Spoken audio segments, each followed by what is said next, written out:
Hello বন্ধুরা, আজকের ভিডিওতে আমরা 2025 সালের জনপ্রিয় কে ড্রামা আইডল আইয়ের তৃতীয় এপিসোড এক্সপ্লেন করতে যাচ্ছি। ভিডিও শুরু করার আগে আপনাদের কাছে ছোট্ট একটা রিকোয়েস্ট, আপনি যদি কে ড্রামা প্রেমী হয়ে থাকেন তবে এখনই চ্যানেলটি সাবস্ক্রাইব করে রাখুন আর ভিডিওতে একটি লাইক দিতে ভুলবেন না। চলুন শুরু করা যাক আজকের ভিডিও।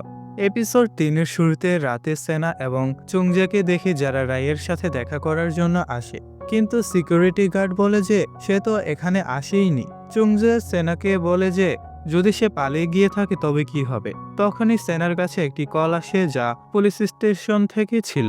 সে জানাচ্ছিল যে রায় এখানে আছে। সেনা দৌড়ে পুলিশ স্টেশনে আসে, রায়কে দেখে যে এখানে ঘুমাচ্ছিল। অফিসার বলে তুমি কে, তুমি কি একে চেনো? সেনা বলে যে আমি তার উকিল।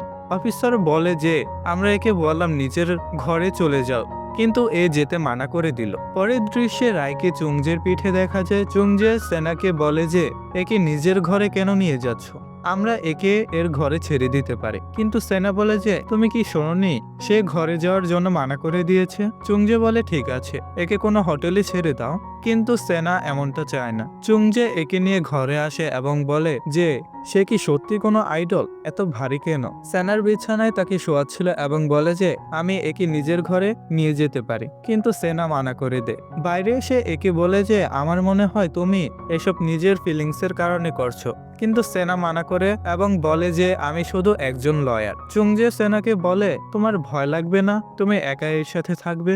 সেনা বলে ভয় পাওয়ার কি আছে। পরে ভেবে সেনা বলে যে হ্যাঁ আমার ভয় তো লাগছে, কিন্তু এই কথার যে যদি সে সত্যি ওকে মেরে থাকে তবে কি হবে। চুংজে যাওয়ার পর সে বেডরুমে আসে, রায়কে দেখে নিজেকে বলে যে আমার বিশ্বাস হচ্ছে না যে সে আমার বেডরুমে আছে। কিন্তু তখনই শক হয়ে যায় কারণ বালিশের পেছনে কিছু রায়ের স্টিকার ছিল। সে কোনো রকম স্টিকার নিয়ে যেতে থাকে, কিন্তু রায় স্বপ্নে কাঁদছিল এবং বলে যেও না। সেনা তার পাশে এসে বসে এর ফেস টাচ করে এবং হাত ধরে। পরের সিনে এপিসোড 2 এর শেষের দৃশ্য দেখানো হয়। রায়ের ঘুম ভাঙে, সে বলে আমি কোথায় আছি দেখার জন্য বাহিরে আসে। সেনা কিচেনে ছিল যে তাকে দেখে এবং বলে তুমি জেগে গেছো। পরে বলে যে তোমাকে দেখে ভালো লাগলো, আমার ঘরে তোমার স্বাগতম।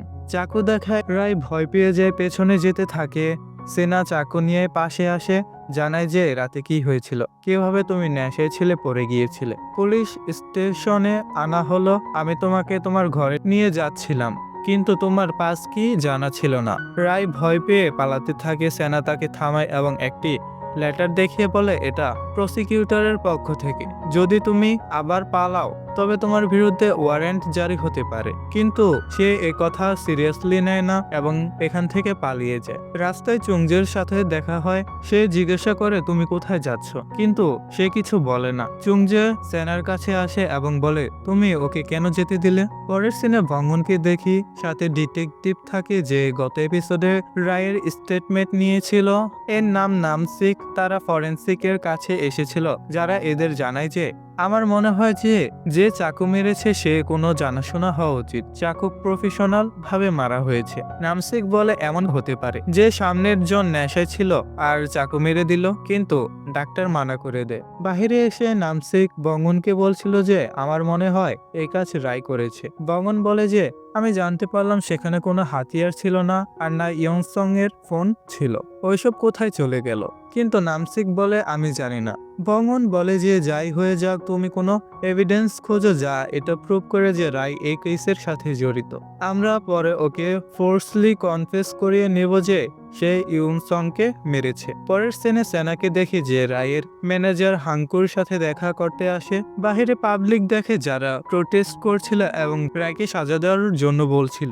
সেনা হাঙ্কুর সাথে কথা বলে এবং বলে যে আমি শুনছিলাম আপনি প্রথমবার ইয়ংসংকে মোটেলে দেখেছিলেন, এটা কি সত্যি? সে হ্যাঁ বলে। সেনা বলে যে সেখানে হাউসকিপারও ছিল, ওর কাছে কি কার্ড থাকে, তো এমন কি পসিবল হতে পারে যে সে কি কার্ড হারিয়ে ফেলেছে। কিন্তু হাঙ্কু বলে যে না এমন হতে পারে না, সে 10 বছর ধরে রায়ের ঘরে কাজ করছে, এটা তো পসিবল না। পরের সেনা ভেতরে বোসং এর সাথে দেখা করতে আসে, তাকে জিজ্ঞাসা করে যে ওই দিন ওদের দুজনের ব্যবহার কেমন ছিল, যে ওরা ফাইট করছিল, কিন্তু সে মানা করে দেয়, বলে দেয় যে ওই দিন কিভাবে কি হয়েছিল।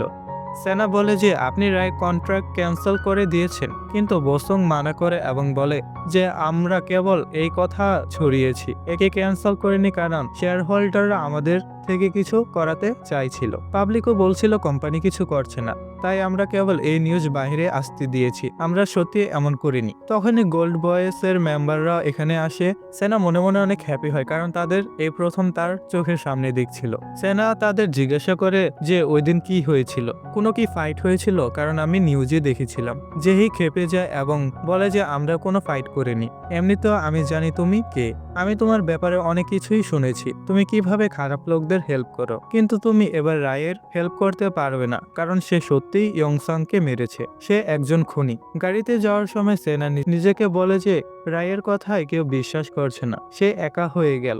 রেডিওতে রায়ের মায়ের ইন্টারভিউ হয়, যে রায়ের ব্যাপারে আজে বাজে বলছিল এবং জানাচ্ছিল যে যদি সত্যি সে ইয়ংসাংকে মেরে থাকে তবে তাকে দুনিয়ার সামনে আসা উচিত এবং জানানো উচিত। বসং মিডিয়ার সাথে কথা বলে এবং বলে যে এমন ইন্টারভিউ ছড়ানো বন্ধ করো। তখনই রায় আসে এবং বলে আমি শুনলাম যে আপনি আমার কন্ট্রাক্ট ক্যান্সেল করে দিয়েছেন, এটা কি সত্যি? এখন তদন্ত চলছে। বসং বলে যে হ্যাঁ আমি জানি। রায় বলে আপনি আগে থেকে জানেন যে আমি আর ইয়ংসক কত ভালো বন্ধু ছিলাম, আমি ওকে মারতে পারি না। কিন্তু বসং বলে আমাদের জানা নেই যে ওই রাতে ঠিক কি হয়েছিল। রায় বলে আপনি কি আমাকে ছেড়ে যাচ্ছেন? বসং জানে যে আজকাল তোমার মা কি করছে। সে আগে তোমার নামে লোন নিয়েছিল, তোমার ঘর আর গাড়ি জলদি নিয়ে নেওয়া হবে, সে মিডিয়া থেকে টাকা নেয়, ইন্টারভিউ দেয়, কিন্তু আমি ওই ইন্টারভিউ ছড়ানো থামাতে পারি। আপাতত আমি তোমার জন্য এটাই করতে পারি। পরের সিনে সেনাকে দেখি যে রায়ের মায়ের সাথে দেখা করতে আসে, এর নাম মিংইয়ন। সেনা মিংইয়নকে বলে যে আমি জানতে পারলাম তুমি কেমন ইন্টারভিউ দিচ্ছ, কিন্তু এসব করা ভুল ইনফরমেশন ছড়িও না। কিন্তু মিংইয়ন বলে যে আমি আমার ছেলেকে অন্যের চেয়ে ভালো জানি, আমি জানি ও কি করতে পারে আর কি করতে পারে না, এমনিতেও তুমি আমাকে কত টাকা দিবে? সেনা বলে যে আমি বুঝলাম না। মিংইয়ন বলে যে এভাবেই তো কাজ হয়, আমার সামনের জনের থেকে টাকা নেই আর তাকে ইন্টারভিউ দেই, নিজের ছেলের ব্যাপারে জানে। সেনা বলে যে আপনার ছেলে নিজের ছোটবেলা নিয়ে একটি গান লিখেছিল, এখন আমি এই গানের মানে বুঝতে পারছি। ওই গানে ওইসব লোকদের কমফোর্টের জন্য যাদের ছোটবেলায় এমন কিছু হয়েছে, কিন্তু কত আফসোসের কথা আপনি ওই গান শোনেননি। যদি আপনার আবার রায়ের ব্যাপারে কিছু ভুল বলেন তবে আমি আপনার উপর মানহানির কেস করে দেব। এটা বলে সে চলে যায়। সেনার কাছে চুংজে কল করে জানে যে রায় পালিয়ে গেছে। সেনা চিল্লায় বলে যে আমি বলেছিলাম ওর উপর নজর রাখতে। চুংজে বলে চিন্তা করো না, আমি ওকে ট্রেস করছি, তুমি জলদি এখানে চলে আসো। ওখানে আমরা রায়কে দেখি যে একটি ব্রিজের উপর ছিল, কিন্তু তখনই পাশে তিনটা বাচ্চা থাকে যারা জুতো দেখে। একটা ছেলে কিছু নোটিশ করে নেয়, বলে যে সে যে জুতা পরে আছে এটা গোল্ড বয়েজ গ্রুপের। যখন রায় আগে বেরিয়ে যায় তখন সে নিজের কানে হাত দিয়ে রেখেছিল। তিনজন ছেলে ওর কাছে আসে, বলে আমাদের তোমার জুতো চাই, কিন্তু সে দেয় না। ছেলেটা মন দিয়ে দেখে আর বলে এ তো রায়, যে খুনি। পরে ফোন বের করে ভিডিও বানাতে থাকে। রায় রেগে গিয়েছিল, ফোন ছুঁড়ে ফেলে, কিন্তু তখনই ছেলেগুলো তাকে প্রচুর পরিমাণে মারতে থাকে। পরের সিনে সেনা আর চুংজে এখানে চলে আসে। ছেলেরা পাশেই যাচ্ছিল। সেনা এদের কাছে জুতো দেখে বলে জুতোর মালিক কোথায়? একটা ছেলে দেখে বলে আমার মনে হয় তুমি ডেট করতে চাও। সেনা হাসতে থাকে। ছেলেটা যখন তার কাছে আসছিল তখন পেছনে চুংজে আসে, তিনজনকে পেটায়, জুতো নিয়ে নেয়। সেনা বলে যে রায় কোথায়, ওরা বলে দেয়। পরের সিনে সেনা দৌড়ে রায়ের কাছে আসে, যে নিজের কানে হাত দিয়ে রেখেছিল। রায় বলে যে আমি আমার বন্ধুকে মারিনি। সেনা বলে হ্যাঁ আমি জানি তুমি কেমন ফিল করছো, তুমি সবকিছু ছাড়তে চাও, কিন্তু এমন করো না, আমাদের জানতে হবে ওই রাতে ঠিক কি হয়েছিল, আমাদের তোমার বন্ধুর খুনিকে বের করতে হবে, আমি তোমার সাথে আছি। পরে তার দিকে নিজের হাত বাড়ায়। হাইজু নিজের ঘরে থাকে, নিজে ও রায়ের অনেক ফটো দেখে। পরে বংওয়ানের প্রোফাইল চেক করতে থাকে। বংওয়ান নিজের বাবার সাথে কথা বলে, যার নাম জংচুল। কেসের ব্যাপারে জানায়। জংচুল বলে যে কেসটা অনেক সহজ, দুজন মানুষ ছিল, একজন অন্যকে মেরে ফেলেছে, তুমি কেসটিকে কঠিন কেন বানাচ্ছ? এমনিতেও কি তুমি জানো প্রসিকিউটর কি হয়? বংওয়ান জানে যে যারা মানুষের হয়ে লড়াই করে, কিন্তু জংচুল বলে যে প্রসিকিউটর সেই হয় যে যদি কোনো সাসপেক্ট পেয়ে যায় তবে এভিডেন্স থাকুক বা না থাকুক তাকে কোনোভাবে কনফেস করানো যে তুমি খুনি। আমি শুনলাম রায়ের ডিফেন্স লয়ারের নাম সেনা, সে ওই মেয়েটা না যে তোমার ক্লাসে ছিল? কিন্তু সে বলে যে আমি জানি না। যদিও এর যাওয়ার পর বংওয়ান পাস্টের সিন মনে করে, যেখানে সেনাকে সে গুলি করছিল তার উপর জল ফেলে দেয়। সেনা তাকে দেখছিল। বঙ্গন বলে, কি হলো, তুমি আমাকে কেন ঘুরছো, আমাকে কি মারতে চাও? পুলিশ স্টেশনে এভিডেন্স খুঁজছিল। ফুটেজ দেখে তারা কিছু একটা পায়। রায় বলছিল অ্যালকোহল শেষ হয়ে গিয়েছিল, মদ নেওয়ার জন্য কনভিনিয়েন্স স্টোরে এসেছিল। কিন্তু ফুটেজে দেখে যে যখন সে বাইরে আসে তখন তার হাত খালি থাকে, অ্যালকোহল থাকে না। ঘরে যাওয়ার জন্য সে এক লং রুট বেছেছিল। ঘরে যাওয়ার টাইম এই রুট দিয়ে 20 মিনিট, কিন্তু ওই দিন রায় 40 মিনিট লাগিয়েছিল। এক্সট্রা 20 মিনিট পর্যন্ত সে কি করলো? রায় সেনার ঘরে থাকে, সেনা এর জন্য কফি নিয়ে আসে। রায় জানায় যে কিভাবে কি হয়েছিল, নিজের পাস্টের সিন জানে। যখন সে 10 বছরের ছিল তার মা বারে গান গাইছিল, সে নিজের মাকে গান গাইতে দেখে নেয় আর পরের সিনে নিজে গাইতে থাকে। কিন্তু ওই টাইমে এখানে বোসং থাকে যে একে গান গাইতে দেখে নেয়, পরে একে নিজের কোম্পানিতে নিয়ে আসে আর গান গাইতে বলে। এভাবে রায় সিঙ্গার হয়ে উঠেছিল। যদিও সে জানতে পারে যে আমাকে সব ছেড়ে বোসং এর থেকে যেতে হবে, সে যেতে চায় না, কিন্তু এর মা একে রাজি করিয়ে নেয়। রায়ের দিনগুলো ভালো চলছিল না, এর ফাইট হতে থাকতো, কিন্তু একটি ছেলে যে ইয়ংসং ছিল সবসময় তার সাথে থাকতো। রায় আগে তাকে পাত্তা দিত না, কিন্তু পরে দুজন ভালো বন্ধু হয়ে যায়। প্রেজেন্টে রায় সেনাকে জানায় যে ওই দিন কি হয়েছিল। আমরা অ্যালকোহল নিয়ে কথা বললাম, মিউজিক শুনলাম, তারপর আমরা শুয়ে পড়লাম। যখন আমি সকালে উঠলাম তখন ওর ডেথ হয়ে গেছে। আমি জানি না কিভাবে কি হয়েছিল।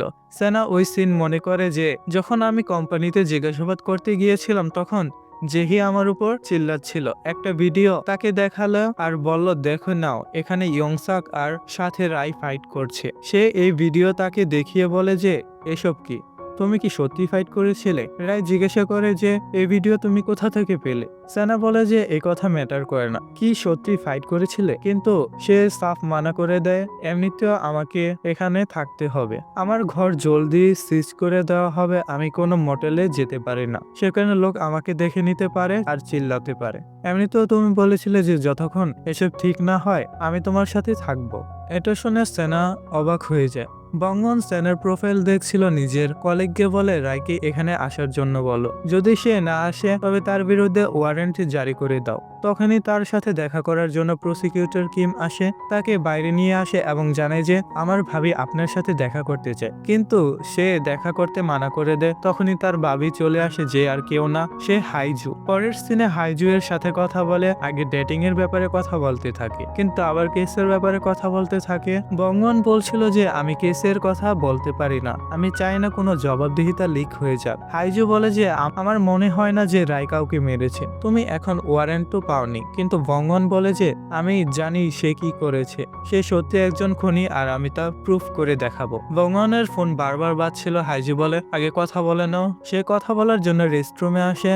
নামসিক বলছিল যে আমি কিছু জানতে পেরেছি, আমি আপনার সাথে দেখা করতে আসব। যখন বঙ্গওয়ান আবার এখানে আসে তখন হাইজু ছিল না, সে চলে গিয়েছিল। রায় নিজেকে রেডি করে চার্চে যাওয়ার জন্য, যেখানে লোক শেষবার ইয়ংসংকে মনে করবে, তাকে বিদায় জানাবে। কিন্তু রায় বলে যে আমি এমন করতে পারি না। সেনা তার কাছে আসে, বলে তোমাকে যেতেই হবে, না হলে লোক তোমাকে ভুল বুঝবে, তুমি কেবল তোমার নিজের হৃদয়ের কথা শোনো। সে এর কথা মানে। পরের সিনে চার্চে তাদের দেখানো হয়, মিডিয়ারা সামনে ছিল, সে এদের পাত্তা দেয় না। ভেতরে আসে যেখানে তার কোম্পানির লোক আগে থেকে এসেছিল, আরো অনেক লোক থাকে। রায় ইয়ংসং এর ফটো দেখে বাইরে আসার পর মিডিয়ারা আবার প্রশ্ন করছিল। সেনা আটকানোর চেষ্টা করে, কিন্তু রায় বলে যে আমি কিছু করিনি, আমি নির্দোষ, কিন্তু যাই হয়ে যাক আমি তদন্তে কোঅপারেট করব আর খুনিকে খুঁজে বের করব। পুলিশ অফিসাররা ফুটেজ চেক করে, তারা কিছু পেয়ে যায়। তারা রায়কে দেখে, কিন্তু যখন আগে দেখে তখন অবাক হয়ে যায়। ওখানে আমরা সেনাকে দেখি যে রায়ের সাথে ছিল, ভগবানের সামনে বসেছিল, যে কিছু করছিল না। সেনা বলে আমরা কাল আসব, কিন্তু সে আটকায়, বলছিল যে আমি তোমাকে কিছু দেখাতে চাই। পরে সে বলে তুমি সেনা, তোমাকে পরিচিত মনে হচ্ছে। কিন্তু সেনা বলে যে আমি এই ব্যক্তিগত প্রশ্নের জবাব দেব না। ভগবান পরে ভিডিও দেখায় যে কিভাবে সে অ্যালকোহল নেওয়ার জন্য এসেছিল। ওই শ্যুট নিয়েছিল কিন্তু ওটা তো 20 মিনিটের ছিল, সে 40 মিনিট লাগিয়ে দিয়েছে। তখন রায়কে প্রশ্ন করে, তুমি 20 মিনিট পর্যন্ত সেখানে কি করলে, তোমার কাছে অ্যালকোহল কেন নেই? সে বলে দিয়েছিল যে আমি অ্যালকোহল পাইনি। সে কথা ঘুরিয়ে ফিরিয়ে বলছিল। তারপর বাইরে চলে আসে। সেনা তাকে বলে, এসব কি ছিল, তুমি মিথ্যা বলছিলে, আমাদের মাঝে একটা ডিলও হয়েছিল, আমি কন্ডিশন দিয়েছিলাম যে তুমি যদি আমাকে লয়ার বানাতে চাও তাহলে সবকিছু জানাতে হবে। কিন্তু সে বলে, আমি তো সবকিছু আগেই জানিয়ে দিয়েছি, আমি মিথ্যা বলছি না। তখনই সেনা বলে যে যখন তুমি মিথ্যা বলো তখন তোমার ঘাড় লাল হয়ে যায়, তোমার চোখ কালো হয়ে যায়। রায় বলে, তুমি কিভাবে জানলে? যারা আমার ঘনিষ্ঠ হয় তারাই এই কথা জানে। সে কিছু বলে না, চলে যেতে থাকে। একটি বাইক পাশ দিয়ে যাচ্ছিল।